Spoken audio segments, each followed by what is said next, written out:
제가 번곡해 드리겠습니다. 사람이 마음으로 자기의 길을 계획할지라도 그의 걸음을 인도하시는 이는 여호와시니라. 아멘. 잠깐 기도드리고 간증을 시작하겠습니다. 사랑의 주님, 보잘것없는 저의 인생을 덕산제일교회 청년부와 나눌 수 있는 기회를 주심을 감사드립니다. 예수님을 만나면서 저의 삶이 조금씩 변화되어 지금껏 살아올 수 있었습니다. 그 삶에 예수님의 흔적을 되짚어보고 서로 나누려고 합니다. 함께하여 주시옵소서. 예수님의 이름으로 감사하며 기도드립니다.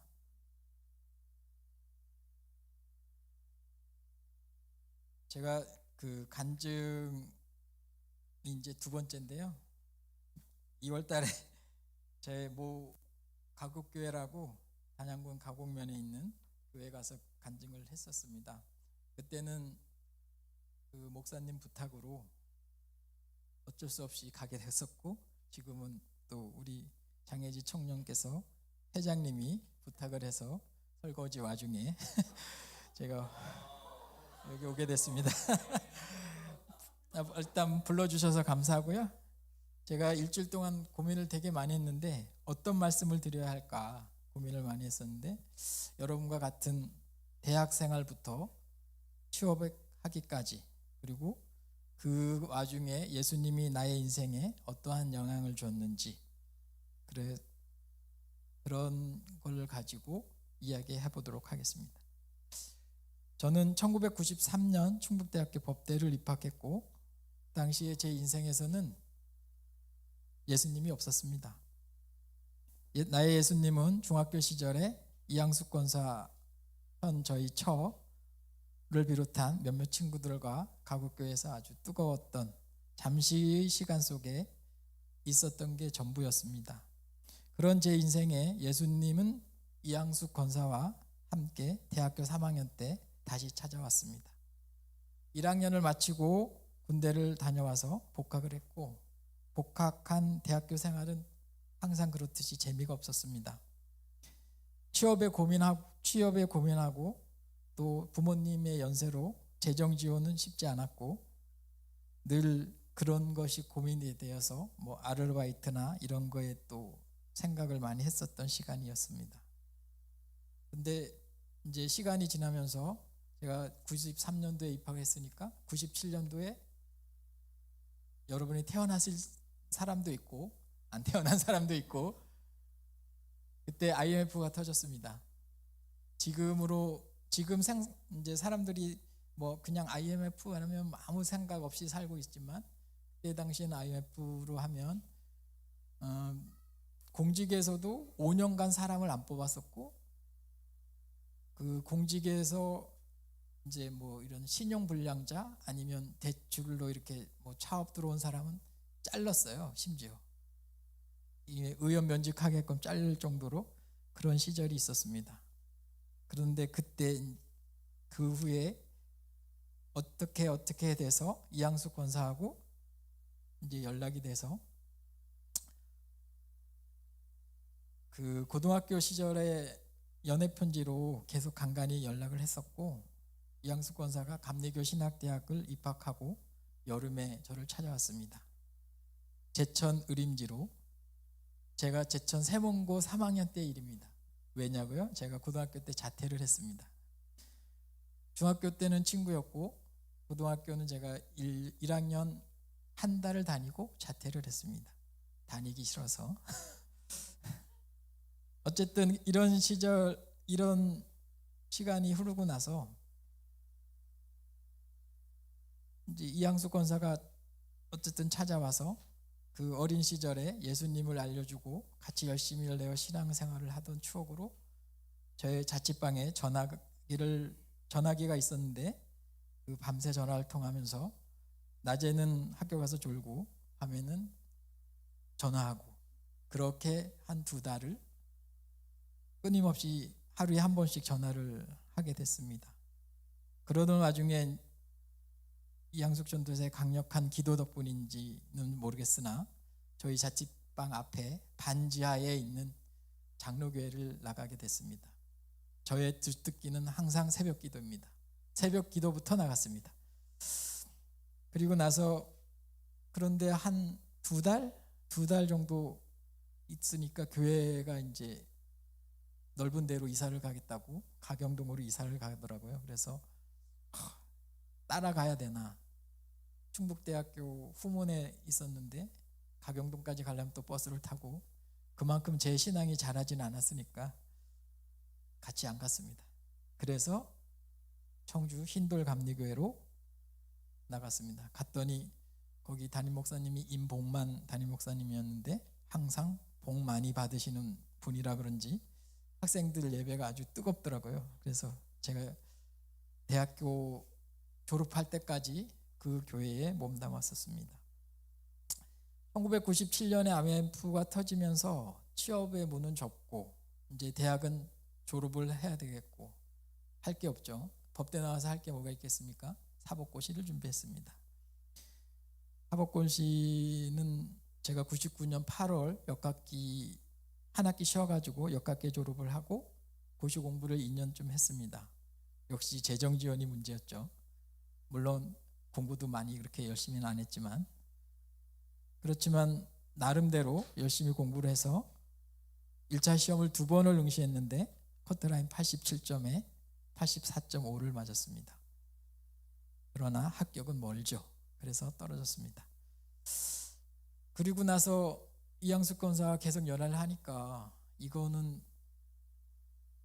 1차를 붙어도 2차 시험이 있고 3차 시험까지 있는 그 걱정이 너무나 앞서서 99년도가 제가 29이었으니 아니다 28이었었나 봅니다. 그리고 나서 2022년도에 21년도 2월 18일을 끝으로 사법시험을 포기했습니다.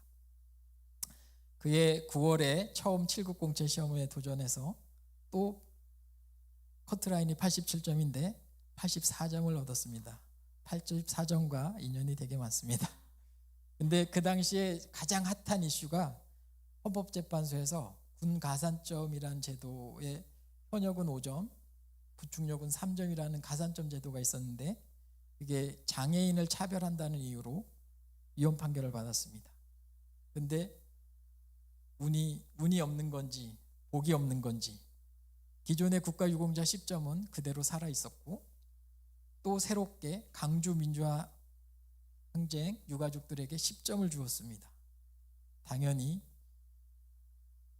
5점은 없어지고 10점만 살아 있으니 우리 일반인들한테는 불리하겠죠. 그래서 컴퓨터 정보처리 기사 자격증을 땄고 가산점 3점을 확보했습니다.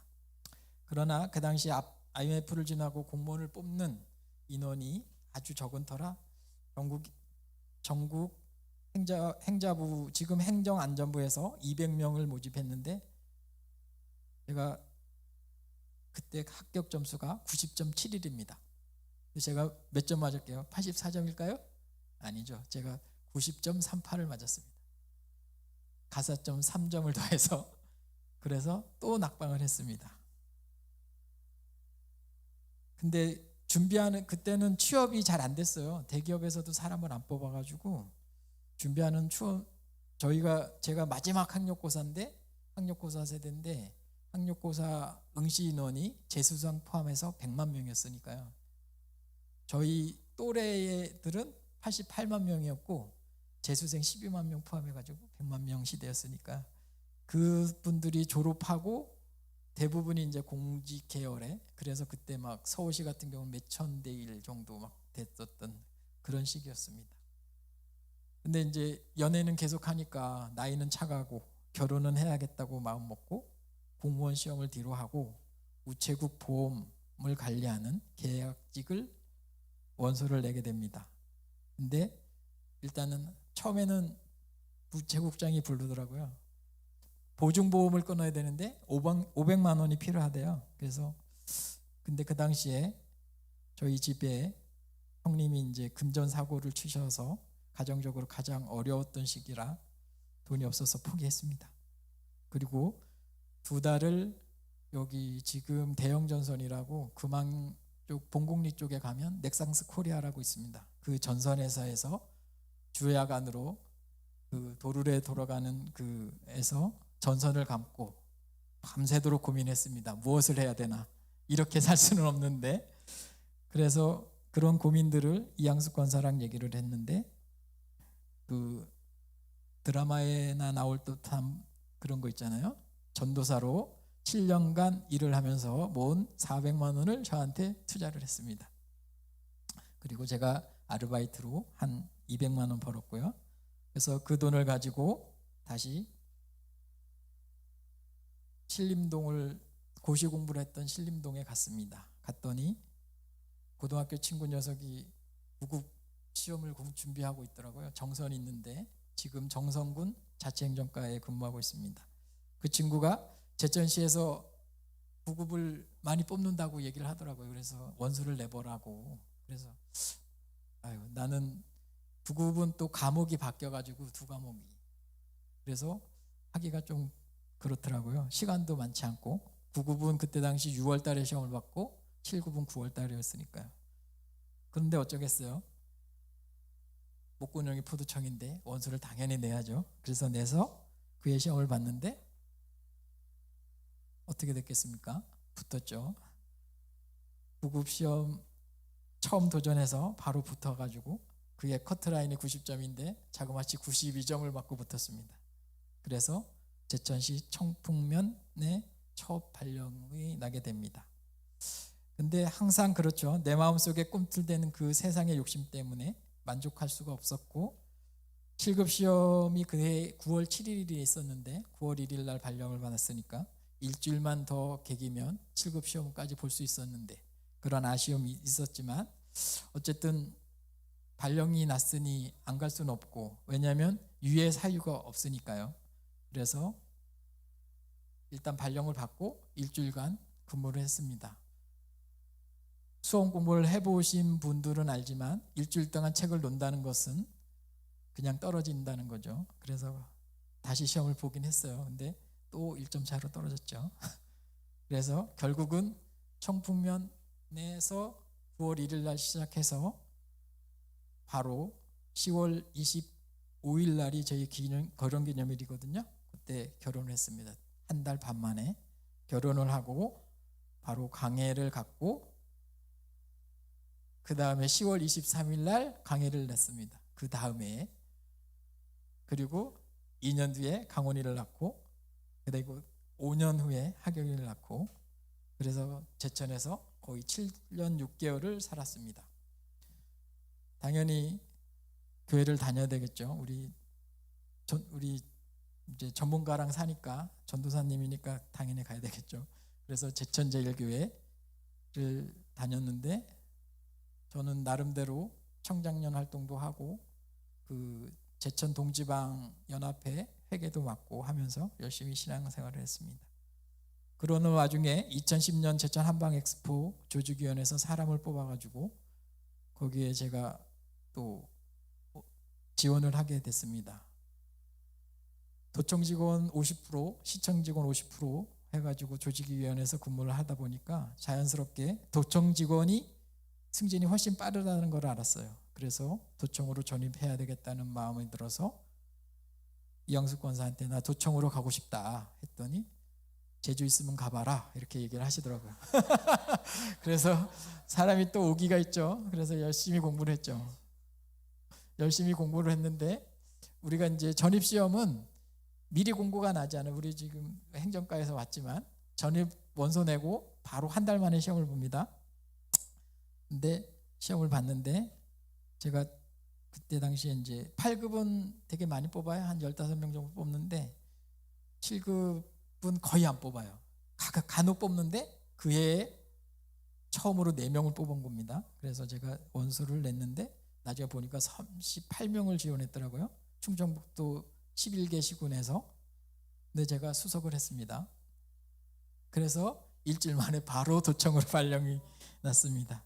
그거는 이제 제 힘이 아니고 우리 이양숙 권사의 기도와 우리 하경이의 도움이 있었죠. 다자녀는 5점 가점이 있습니다. 그래서 제가 수석을 했습니다. 워낙 또 법대는 시험 문제를 4년 동안 개발세발 다 논술형으로 쓰기 때문에 제가 제일 유리했습니다. 어떤 거에 대해서 논하라고 하면 알든 모르든 열심히 쓰니까요. 그래서 제가 수석을 했고, 근데 이제 승진이 빠르다고 하는 것도 사실은 좀 제 판단 착오가 있었던 게, 그 도청은 해당 직급 승진 순서대로 이제 점수를 주는 쪽이 많아요. 그러다 보니까 이미 제 도청에서 자리 잡고 있던 7급들이 주무부서에서 다 자리를 잡고 있는 거예요. 근데 제가 북부 출장소로 발령을 받고 1년 후에 이제 삐걱삐걱 갔더니 너는 관광항공과 가라. 그래서 관광항공과가 문화체육관광국에서 3번째 과였습니다. 그러나 어떻게 했습니까? 그냥 발령 났으니까 그냥 살아야죠. 그래서 열심히 뚜벅이로 살았습니다. 그러는 와중에 도의회에서 사람을 모집을 해서 제가 도의회로 이제 다시 가게 되죠. 도의회에서 2년을 근무하고 거기 갔더니 또 첩첩산중이에요. 고참들이 왜 이렇게 많은지. 6급을 달아야 되는데 꿈도 못 꾸겠더라고요. 그래서 손을 들고 다시 바이오 정책과로 나와서 바이오 정책과에서 2015년 한방 화장품 엑스포를 처음으로 오송역에서 해요. 그거를 제가 기획 총무부에서 개막식을 준비하면서 개막식까지 하고 지사님이 야, 니네 이 행사에서 특별 승진 시킬 사람이 없어? 이렇게 물어봤나 봐요. 우리 과장님한테. 그때 저의 종친인 민광기 국장이 각 국장이었는데 그분이 하시는 말씀이 다 고생했는데 누구를 특별 승진시키겠습니까? 이렇게 얘기를 한 거예요. 바보 같은 사람이죠. 제가 민씨종친회 총무였는데 자기가 회장이고 근데 가족은 하나도 돌보지 않더라고요. 그래서 어쨌든 그래서 그냥 경쟁을 하게 되죠. 그렇지만 제가 7급을 2010년 1월 11일 날 달았는데 그 7급 다른 사람들 중에 제일 먼저 6급을 달았습니다. 이게 제 힘으로 됐을까요? 당연히 안 됐겠죠. 이건 정말 하나님의 은혜였고 하나님이 아니었으면 불가능한 일이었다고 생각합니다. 그렇게 해서 제가 도청에서 2016년 7월에 6급을 달고 공직 근무 시작 2003년 9월 1일 날 한 예로 13년 만에 6급을 달고 남부출장소로 발령을 받게 돼서 엄청 힘들었죠. 왜냐하면 혁신도시에서 남부출장소는 옥천으로 가는 거라 고속도로 타고 가는 거라 사실 너무 힘들어가지고 좀 고민이 많이 됐었습니다. 그거는 잠깐 뒤로 하고 제가 진천군으로 이제 어쨌든 지금 저는 진천군 기획감사실 감사팀장으로 재직하고 있습니다. 도청에서 다시 진천군으로 옮긴 것이죠. 진천군으로 오르게 된 이유는 제가 임용된 지 2달 만에 결혼을 했다고 했잖아요.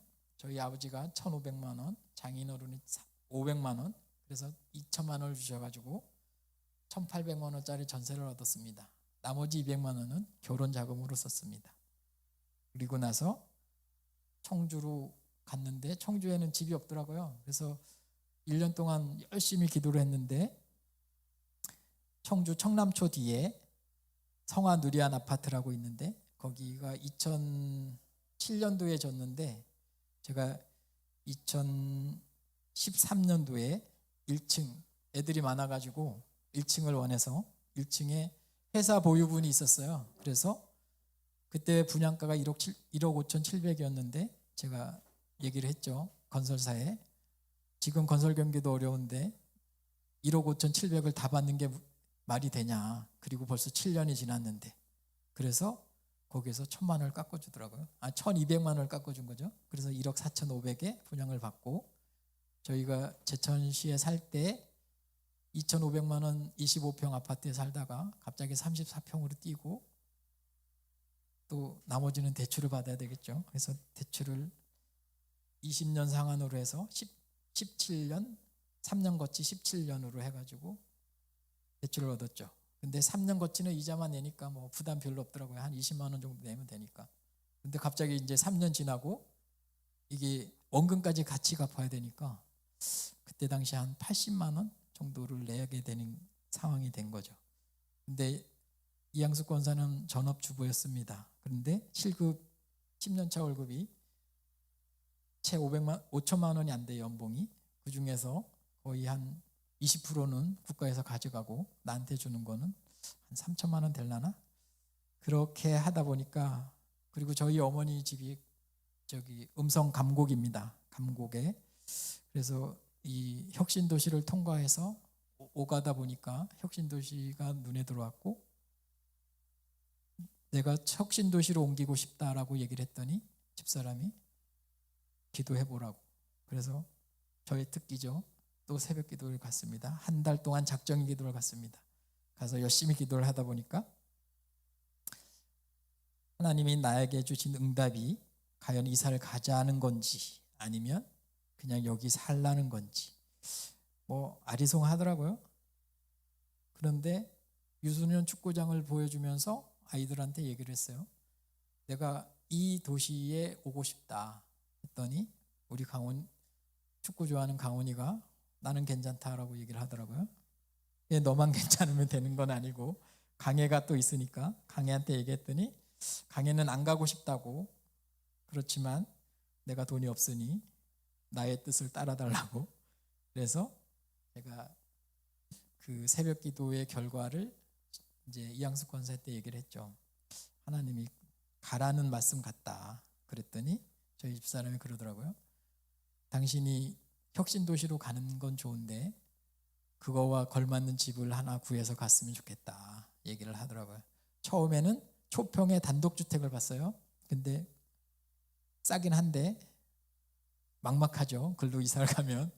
그래서 한참 기도를 하는 중에 혁신도시 이제 첫눈나무 7단지가 그 집이 있는 사람한테도 임대를 풀어주는 딱 120세대인가 풀어줬어요. 그래서 제가 그거를 청약을 딱 넣죠. 그래서 어쨌든 뭐 선착순이니까 그게 됐습니다. 그래서 보증금 7천만 원에 월 15만 원 정도 내는 걸로 그랬는데 사람이 이게 쉽지 않죠. 이게 7천만 원, 제가 얘기했잖아요. 1억 4,500에서 제천시에서 2,500 살다가 왔는데 이제 뭐 갚아봐야 얼만큼 갚았어서 이자만 갚았지. 그런데 그 당시에 또 집값이 올랐더라고요. 그런데 그 집을 또 팔기가 만만치 않았어요. 제가 1층 살았다고 했잖아요.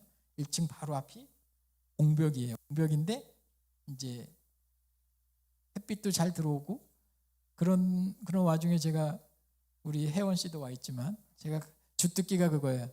이 도청에도 이제 똑같은 온라인 그 결제 프로그램이 있는데 거기에다 집을 올립니다. 그냥 생각 없이 내 집 살 사람. 그랬더니 2010년도에 한방엑스포에 같이 있던 전산직 친구가 형, 그 집 나한테 팔을래? 그래서 왜? 그랬더니 그 친구가 얘기하더라고요. 자기는 아들이 둘 있는데 산남동에 사는데 거기가 딱 시댁과 친정과 딱 중간이래요. 근데 교통편이 너무 좋은 거야. 노인네들이 애들 봐주는 게 너무 좋다 보니까. 그리고 1층이고. 그래서 그 친구한테 팔게 되는데 그 친구가 딱 얘기를 하더라고요. 형, 많이는 못 줘. 1억 9천에 합시다 이러는 거예요. 제가 또 깡다고 있게 1억 9천5백에 부동산에 내놨으니까 그래, 내가 500만 원 깎아줄게. 그래서 팔고 거기서 4천만 원을 얻어서 지금 혁신도시 7천만 원을 만들어서 이사를 오게 된 것입니다. 그랬는데 이사를 오고 나니까 우리 집사람이 전업주부였는데 그 당시에 지금 동성유치원이죠. 동성유치원에서 무기계약직을 뽑았어요. 그래서 집사람한테 야, 여기 왔는데 이제 하경이도 그때 5살이었으니까 옥동유치원에 이제 다니고 있었고 다니려고 하고 있었고 그래서 제가 강하게 얘기했죠. 돈을 벌어야 돼. 그랬더니 원서를 내도 되겠냐고 얘기를 하더라고요. 그래서 일단 원서를 내면 될 거야. 일단 원서를 내. 그랬더니 거기에 이미 아르바이트 하던 교무실무사가 있었던 거죠. 그러니까 어떻게 보면 교육 그 동성유치원에서는 그 사람을 염두에 두고 공고를 올린 거죠. 원래 이제 그런 무기계약직들은 약간 그런 게 있어요. 그 이제 유치원 원장이 약간의 입김을 가지고 있었겠죠. 더 큰 입김이 있었죠. 하나님의 입김이. 그래서 15명이 원서 지원을 했는데 뭐 한양대 영문과 출신도 있고 뭐 그때 당시에 또 그렇게 취업이 잘 되는 건 아니었으니까 어쨌든 15명 중에 또 합격을 하게 됩니다. 그래서 그해 바로 3월 달부터 지금까지 9년 동안 음성교육지원청 소속의 교무실무사로 그리고 지금은 동성중학교의 교무실무사로 근무하고 있습니다. 이런 것들이 제가 아까 성경 말씀에 읽은 것처럼 계획은 우리가 할지라도 그 걸음을 인도하시는 것은 하나님이지 않을까 늘 그런 생각으로 살고 있습니다. 사실 제가 2010년도에 한방엑스포 끝나고 6급을 승진하고 또 옥천 남부출장소, 제가 북부출장소 경험도 있고 남부출장소 경험도 있는데 남부출장소로 이제 발령을 낳고 나서 너무 힘든 거예요. 이게 뭐 여기서 출퇴근하는 것도 이게 한계가 있고 내가 돈 때문에 여기 왔는데 이 기름값으로 50만 원을 벌어야 된다고 생각을 하니까 너무 짜증이 나는 거죠. 근데 출장소는 소속 기관으로 해서 어떤 금전적인 지원이 아무것도 없습니다.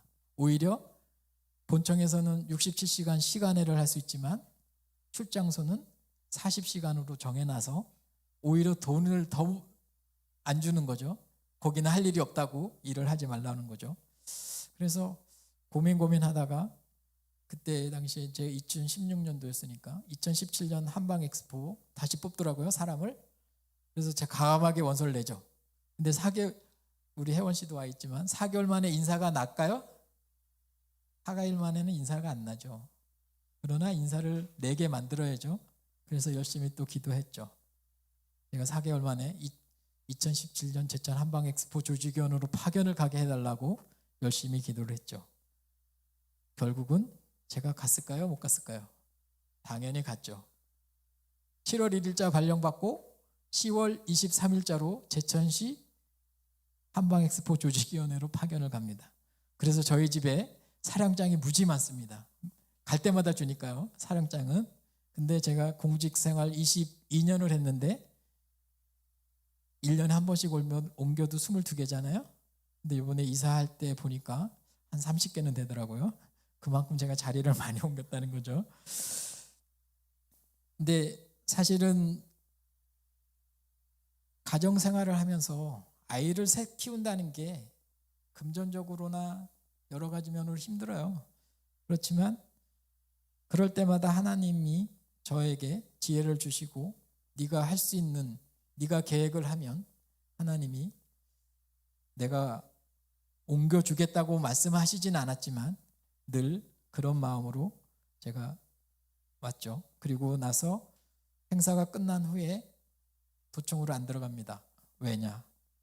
가기 싫었으니까요. 왜냐하면 도청의 6급은 가장 일을 많이 하는 시기고 가장 힘든 시기이기 때문에 제가 가고 싶지 않았고, 제가 진천 가면 팀장을 할 수 있는데 굳이 내가 거길 가야 되나, 그런 생각을 많이 했죠. 원래 이양수 권사가 취직을 안 했으면 한 3, 4년 있다가 들어가려고 했었어요. 왜냐하면 제가 이제 부동산이 그때 당시에 올랐고 곧 떨어질 거라고 예상을 했기 때문에 한 3, 4년 오면 또 떨어질 것이다. 그때 내가 그 돈으로 다른 집을 사서, 이제 강해 강훈이의 그 학군 자체가 청운중학교였는데 청운중학교가 사실은 청주에서 이제 복명중, 청운중, 용암중 이렇게 일진들도 많고 좀 안 좋은 학교예요. 그래서 그것도 있어서 왔었죠. 그래서 다시 들어가려고 했었는데 갑자기 교무실무사로 취직을 하니까 이건 로또 당첨된 거랑 같은 거죠.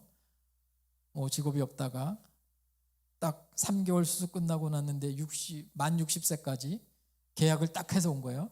안 자르겠다는 거죠. 그래서 이건 로또다. 굳이 내가 도청에 갈 필요가 없다. 그래서 제가 안 가게 되죠. 그래서 수소문 끝에 저랑 바꿀 사람을 찾죠. 열심히 기도하면서 찾았는데 갑자기 도청에 교로운 직원이 저한테 연락이 왔습니다. 그녀가 나랑 바꿀래? 이러는 거예요.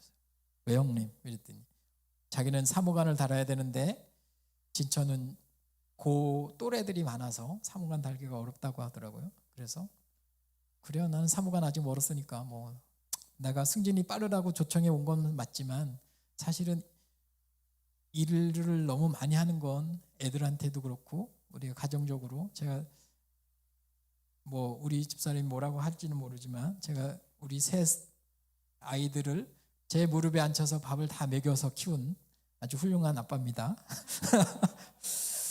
그래서 그렇게 됐고요. 그런데 갑자기 이게 승진 고민을 많이 했죠. 여기서 5년 정도 버티면 6년, 7년 정도 버티면 사무관을 달 수 있는데 진천에 가면 아무것도 없는, 그러니까 불모진 거죠. 그나마 제천은 제가 제천 세명고 나왔으니까 고등학교 선후배라도 있지, 진천은 뭐가 있겠어요? 아무것도 없지. 그래서 고민이 많이 되더라고요. 그래서 그러나 어쨌든 뭐 가정을 위해서 내가 희생을 해야 되겠다. 그래서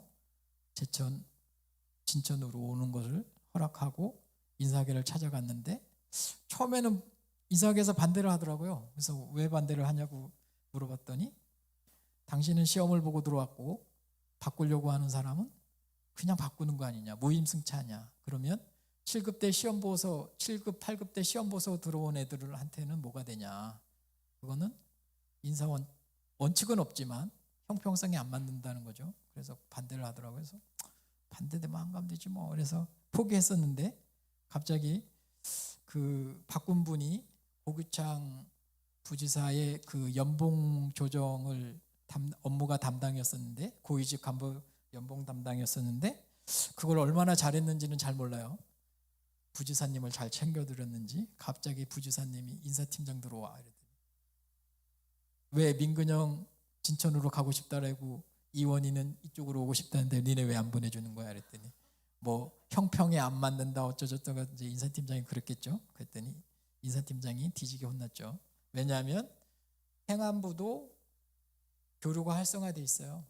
갈 수 있으면 가게끔, 올 수 있으면 오게끔 연고지를 찾아서 가는 건데, 그런데 공직은 복지부동 공무원이기 때문에 안 해주려고 하죠, 항상. 그래서 제가 우여곡절 끝에 제천시에서 도청에서 진천으로 와서 지금 진천에서 지금 6년째 있고, 제가 진천으로 온 지 또 6개월 만에 팀장 보직을 받아서 지금 팀장만 6년 정도 했는데, 6년 정도 하면서 제가 환경시설팀장, 그리고 주민복지과의 통합조사팀장, 장애인복지팀장, 경제과의 시장팀장, 감사팀장, 또 엄청 많이 옮겼죠. 그래서 제가 기도를 했죠. 이번엔 좀 덜 옮겼으면 좋겠다. 그래서 지금 감사팀장 2년 6개월째 하고 있습니다. 제가 잘나서 그런 건 아니고 항상 하나님이 제가 필요로 하는 데를 보내주시는 것 같더라고요.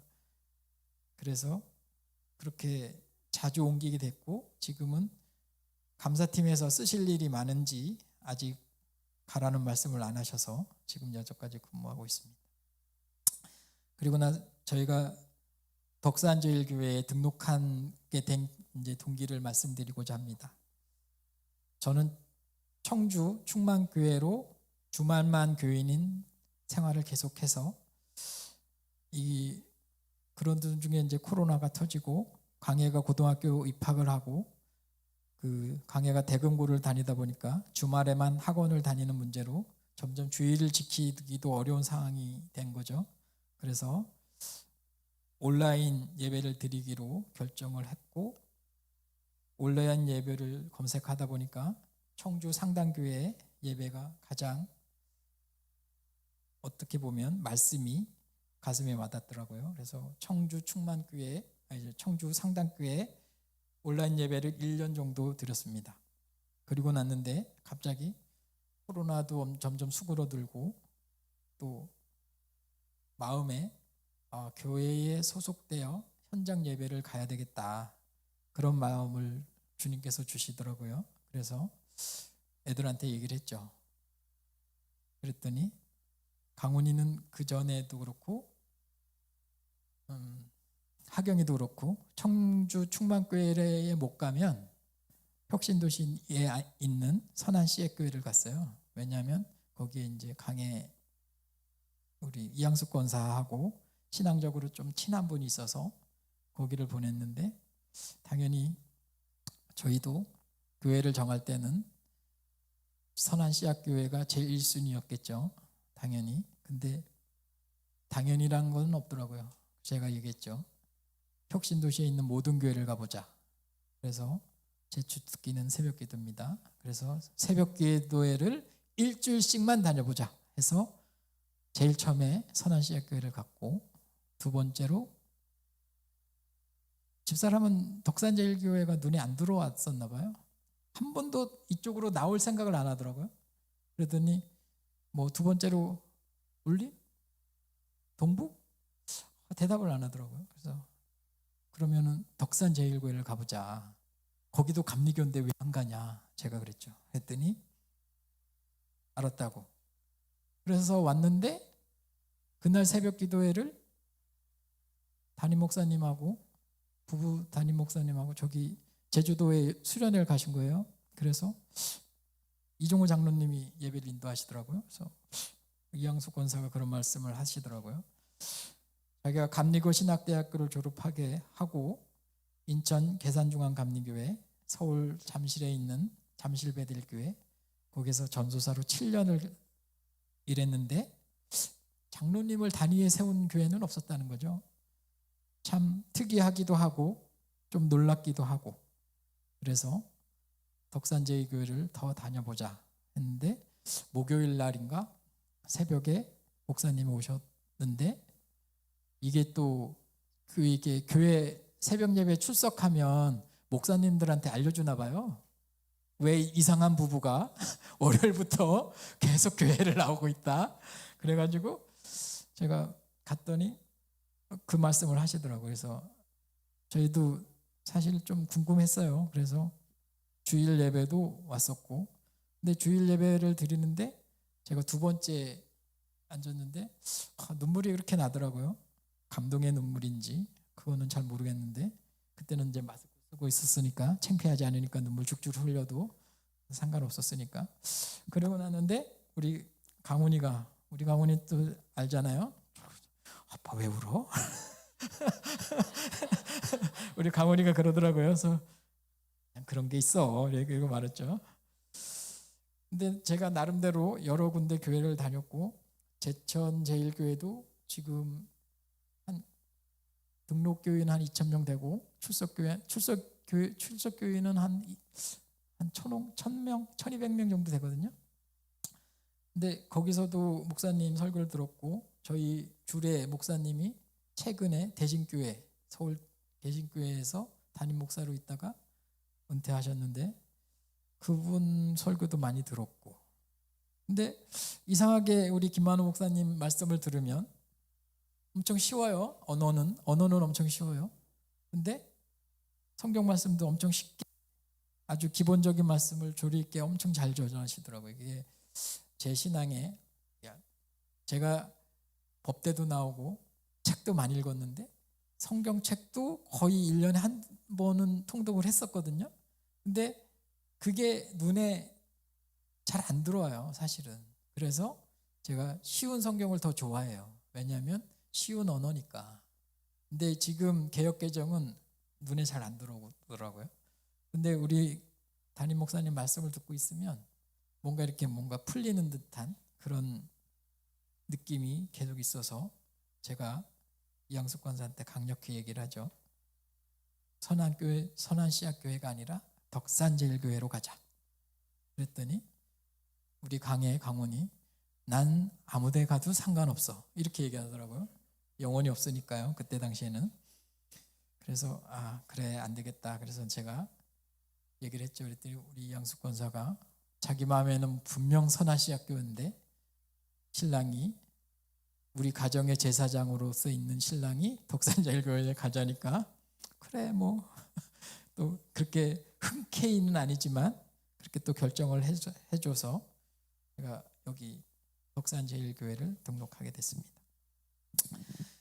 참 여러분, 제가 여기까지 제 힘으로 왔은 건 아닌 것 같고, 아까도 말씀드렸지만 모든 게 쉬운 결정은 아니죠. 진천군청에서 진천군청을 최종 정착지로 사실 온다는 것 자체도 아무도 없는데, 그리고 원래 다른 지자체로 가면 강등이라는 제도가 있어요, 인사원칙에. 왜냐하면 6급에서 가면 7급으로 받으려고 하고, 7급에서 가려고 하면 8급으로 받으려고, 8급으로 가면 9급으로 강등을 시켜요. 그래서 6개월 있다가 승진을 시켜주죠.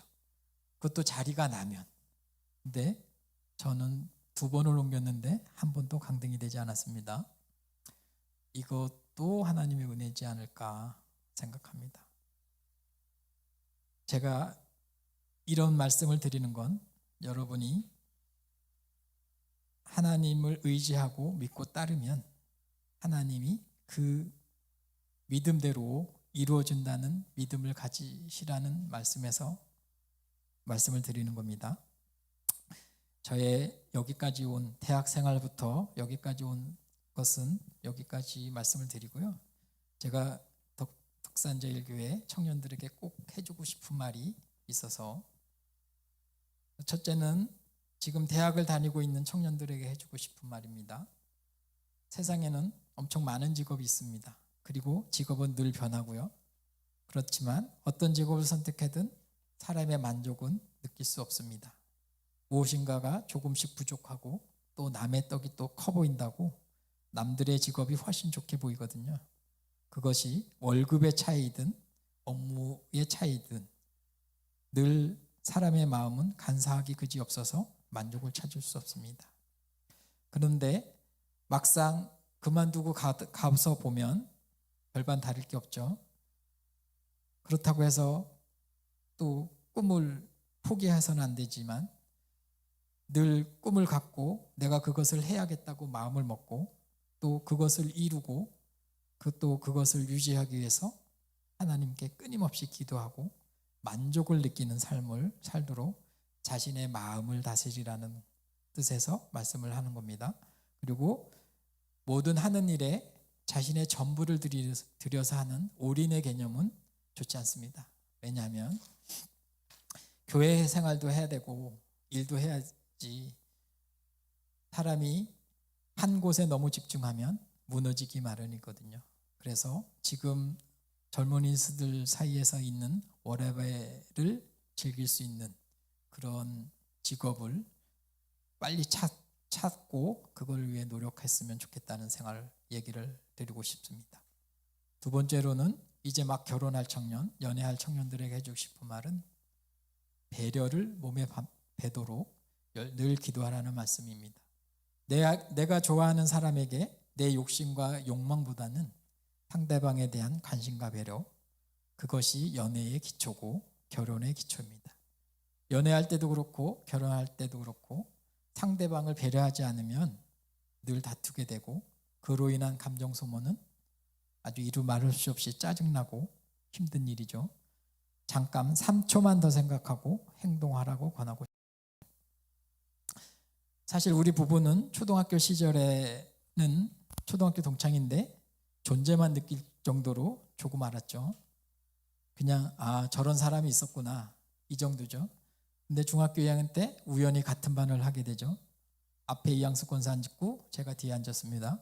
늘 볼펜으로 쿡쿡 찌르죠.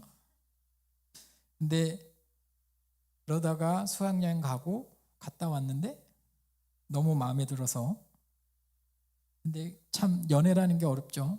앞뒤로 앉았지만 지금은 뭐 연애 편지를 카톡으로 할 수 있지만 그 당시에는 뭐 어떻게 할 수 있는 게 아니죠. 그리고 그렇다고 해서 수업 시간에 연애 편지 써서 이렇게 줄 수도 없죠. 왜냐하면 떨리니까요. 그래서 과감하게 우표를 붙여서 우체국 가서 붙였죠. 그게 한 150통은 될 겁니다. 집에 있습니다. 제가 보낸 건 집에 있습니다. 제가 받은 건 제가 버렸죠. 가끔씩 농담하죠. 그걸로 책을 내줄까? 근데 그거는 좀 아닌 것 같고, 어쨌든 그래서 중학교 2학년 때 연애를 시작해서 25세 다시 만나서 결혼을 전제로 만나서 31살에 결혼을 했습니다. 물론 중간중간에 다른 여성분들이 있었습니다. 없다고는 말할 수 없습니다. 뭐 그거는 우리 집사람도 알니까. 근데 항상 그렇죠. 첫사랑이 너무나 기억에 많이 남기 때문에 늘 그쪽으로 찾아가는 거죠, 사람들은.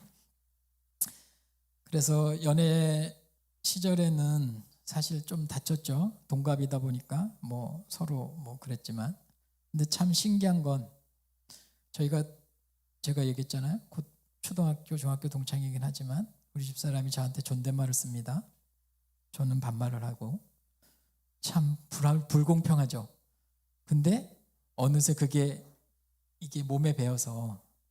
그런데 요즘은 나이가 들고 쫓겨날까 봐 저도 존댓말을 쓰고 있습니다. 가끔. 근데 점점 횟수가 늘죠. 사실 부부는 평생을 같이 하는 거고 자녀는 기껏 해봐야 20, 30년 같이 사는 거죠. 늘 부부가 우선이고 자식이 우선이면 안 되는데 지금 젊은 부부들은 가끔 자식이 최우선이고 남편은 아주 아기가 생기면 뒷전이죠. 그게 문제라고 생각합니다. 저는 부부가 자식 앞에서 서로를 깎아내리고 싸우면 어느새 아이들이 그걸 보고 배워서 남편이 부인을 깎아내리면 자식도 엄마를 은근히 깎아내리는 게 있고 또 그 반대인 경우도 종종 보죠. 사실 부부는 서로 존중해야 자식들도 그 본을 받아서 존중한다는 게 제가 지금까지 살면서 체득한 경험입니다. 덕산제일교회는 그런 부부들은 없을 줄 믿습니다. 덕산제일교회 청년 여러분, 늘 본인의 삶에 만족을 느끼도록 기도했으면 좋겠습니다. 지금 저는 이런 일에 만족을 느끼며 살고 있습니다. 제가 강훈이를 고등학교를 보내기 위해서 강훈이를 전과목을 과외를 했죠. 첫 해는 열심히 하더라고요. 그래서 많이 도와줬죠. 근데 3학년 딱 올라가더니 안 한다고 하더라고요. 공부가 세상에서 제일 싫다나 어쨌대나. 그래서 제가 강훈이를 공부시키다가 보니까 갑자기 저한테 공부의 은사가 내려와가지고 제가 2021년도 한국사 검정 능력 시험을 강훈이 때문에 보게 되죠. 강훈이하고 내기를 합니다. 강훈아 아빠랑 한국사 검정 능력 시험 보자. 왜냐하면 한국사 검정 능력 시험을 보면 충북에너지고등학교에 가산점이 있었어요. 그래서 서로에게 윈윈되니까 저는 이제 강훈이하고 시험장에 같이 들어가기 위해서 공부를 했습니다. 그러나 저는 한국사 검정 능력 시험 1급을 땄고 우리 강훈이는 못 땄죠. 우리 강훈이는 형편없는 점수를 받아서 당연히 못 땄고 저는 자그마치 86점을 받아가지고 1급을 땄습니다. 그리고 따고 났더니 또 그런 생각이 들더라고요. 같이 법대 다녔던 친구 중에 하나가 지금 포항시 남동군가 거기 오천읍에서 공인중개사를 하고 있는데 그 친구가 그러는 거예요. 그 친구는 대학을 졸업하고 나서 사법시험을 저보다 한 5년을 더 하고 안 돼가지고 할 게 없으니까 이제 지인을 통해서 학원가에 정전긍긍하다가 재작년쯤에 이제 학원에서 퇴출 위기가 왔어. 그래서 왜? 그랬더니 학원에서 애들이 코로나 생기고 나서 학원을 점점 덜 다닌다는 거죠. 수원에 있었는데. 그래서 그 친구가 예전에 공인중개사 따는 게 있어가지고 공인중개사를 열러 간다고 하더라고요. 그래서 그래? 공인중개사 어렵니? 제가 물어봤어요. 그랬더니 에이 뭘 어려워. 근데 한번 해봐. 그러더라고요. 그래서 제가 2022년도에 1, 2차를 신청을 했죠. 과감하게. 근데 이게 엄청 어렵더라고요. 6과목을 보는데 원래는 5과목인데 민법, 부동산학개론, 그다음에 부동산 실무중개, 그다음에 부동산 공법, 세법, 그다음에 공간법 해가지고 이제 법으로는 뭐 6개 되는데 처음에 1차는 민법하고 부동산학개론인데 그거는 뭐 학교에서 민법은 배웠으니까 좀 유리하다고 생각해서 그냥 대고 말고 지원을 했죠. 상당히 힘들더라고요. 그런데 제가 붙었죠. 당연히 1차를 동시에 붙었습니다. 그날 첫날 1차를 오전에 보고 2차를 오후에 봤는데 둘 다 60점을 넘어서 제가 2002년도에 공인중개사 자격증을 취득을 했지만, 그리고 났는데 또 마음에 야 그거 별로 쓸데없어, 그런 걸 왜 따, 또 이런 마음을 주시더라고요. 그래서 제가 주민복지과의학과 통합조사팀장 1년, 장애인 복지팀장 1년, 이제 6개월, 그 다음에 아동 쪽에 6개월을 근무한 경험이 있거든요. 그래서 그러면 행정직으로 살 수 있는 게 뭘까 해서 사회복지학을 공부를 해야 되겠다 해서 방송대학교 사회복지학을 2023년에 원서를 냈죠. 그래서 합격을 해서 지금 사회복지학과 4학년 1학기 재학 중입니다. 저번에는 제가 올 A를 받을 뻔했는데 못 받아서 어쨌든 장학금을 전액 받고 다니고 있습니다. 사실은 제가 이런 얘기를 하는 건 지금 우리 강훈이 강해를 보면서 아주 예배도 안 오고 오늘 지 아빠가 간증을 한다는데 집에 가고, 참 뭐하러 갔겠어요? 야구 보러 갔겠죠. 야구, 게임, 오락 그런 거 하고 있는데, 사실은 저도 제가 그래 하나 이렇게 올인하면 계속 빠지는 스타일이라 우리 아들을 뭐라고 할 수는 없는데, 또 젊은 시절에 게임이나 오락, 그 다음에 정치 뭐 이런 쓸데없는 거에 뭐 바보용이 지금 대통령 하고 있지만 사실은 그런 거에 관심 가질 필요는 없을 것 같아요. 자기 자신을 위해서 자기를 개발하고 좀 더 진취적인 걸 했으면 좋겠다는 소망에서 이런 말씀을 드려봅니다. 물론 제 자랑 같지만요. 사실 지금 대학생들은 이제 수연이도 그렇지만 2학년이면 3학년 되면 점점 이게 오죠. 왜냐하면 뭘 해야 될까? 저는 대학 내내 고민을 했으니까요. 일단 평생 몸담을 직장을 심사숙고해서 찾으시고, 우리 장혜지 선생님하고 우리 혜원 선생님처럼 공무원이 돼도 좋고, 아니면 뭐 다른 일을 하셔도 좋고, 아니면 사업을 하셔도 좋고, 근데 늘 그거에 좀 더 심혈을 기울이고 기도를 많이 해서 한번 선택한 거에 대해서 후회하지 않는 삶을 살았으면 좋겠다는 생각에서 이 말씀을 드립니다. 하나님께 기도하면 하나님이 여러분하고 함께 하실 것이고, 늘 기도에 힘쓰고 말씀에 순종하면 하나님이 아까 잠언 16장 9절 말씀처럼 우리가 계획을 할지라도 그것을 이루는 것은 하나님이심을 다시 한번 여러분에게 말씀드리고 싶습니다. 사실 제가 엄청 많이 써오긴 했어요. 근데 늘 그렇더라고요. 써온 대로 안 되더라고. 이것으로 저의 두서없는 저의 간증을 마칩니다. 혹여 지금 대학생이거나 아니면 인생에 고민이 되거나 궁금한 일이 있으면 언제든지 연락하시면 커피 한 잔과 도움이 될 수 있는 말을 해드리겠습니다. 감사합니다.